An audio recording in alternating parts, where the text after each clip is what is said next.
So we're continuing in our book by book studies in Numbers chapter 6, looking at the Nazirite vow. And the thing that people probably most know about the Nazirite, well, there's two things, and we'll think about one now and then one in our next study. And the first is that they had to let the hair grow, and they couldn't use, it says from verse 5, all the days of the vow of the separation, no razor shall come upon his head until the days are fulfilled for which he separated himself to the Lord. He shall be holy. Then he shall let the locks of his hair grow. All the days that he separates himself to the Lord, he has to be like that. So, and then male or female, it's man or woman can do this vow. And they can't cut the hair. That issue of growing hair and length of hair is something that comes up in the Bible at different times. And for one that's kind of relevant to this, I think, is that when they brought judgment upon the Midianites in the book of Numbers, that if they had to kill all the men, but the women and children could be spared if it was definite that, for example, the women had not been involved in the sexual immorality that had corrupted the ancient church. But, so there was an option for them to kind of basically join the ancient church.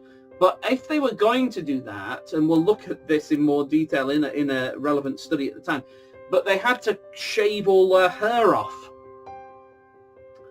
And you might think at first, well, why? Is that a way of humiliating them? No, not really. It's not so much about humiliation. It's that our hair grows with us. And for example, when you can take a strand of hair, and a person, like in a laboratory, they can analyze that strand of hair and find out whether you've taken drugs or different chemicals that have been present that you've come into contact with or ingested, because there's a signature left in the hair.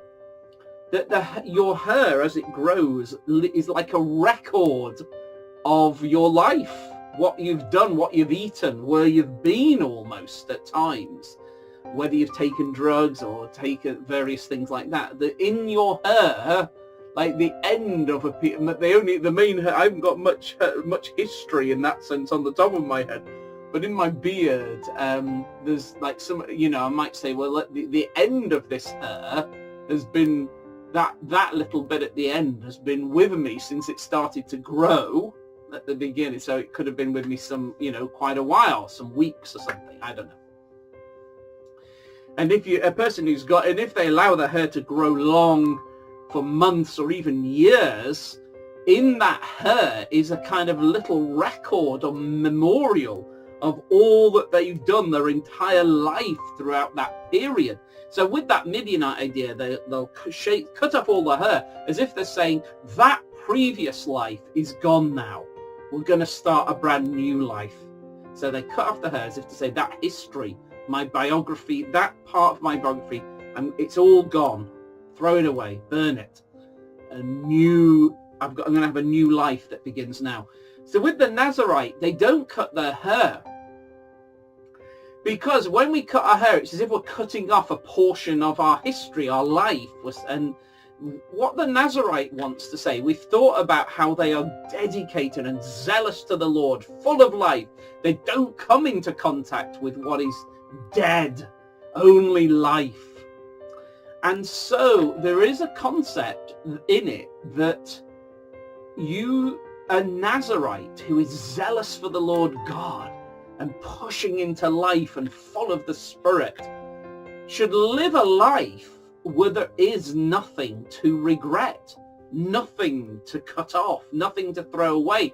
The aspiration is almost, imagine a life that was just full of glory, no regrets, nothing to throw away, nothing to be ashamed of, just holiness, dedication to the Lord, life, and nothing but.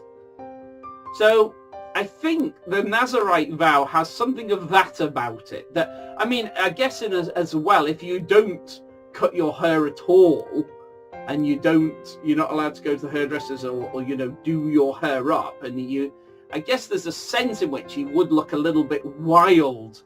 You wouldn't really look as if you were part of civilized society. You'd look as if you belonged in the wilderness, in the desert, as almost a wild person. And I think there may be a little bit of that element to it as well, something of the rejection of mainstream society, and you're a voice on the outside, and John the Baptist kind of really embodies that look. Elijah, John the Baptist, these sort of, and even the clothes they wear are hairy, as if they're like a wild animal almost. There's something about that sense of being on the outside and full of zeal for the Lord with no regrets. So it sounds an odd law, but I think we can make sense of it if we put it into the context of the whole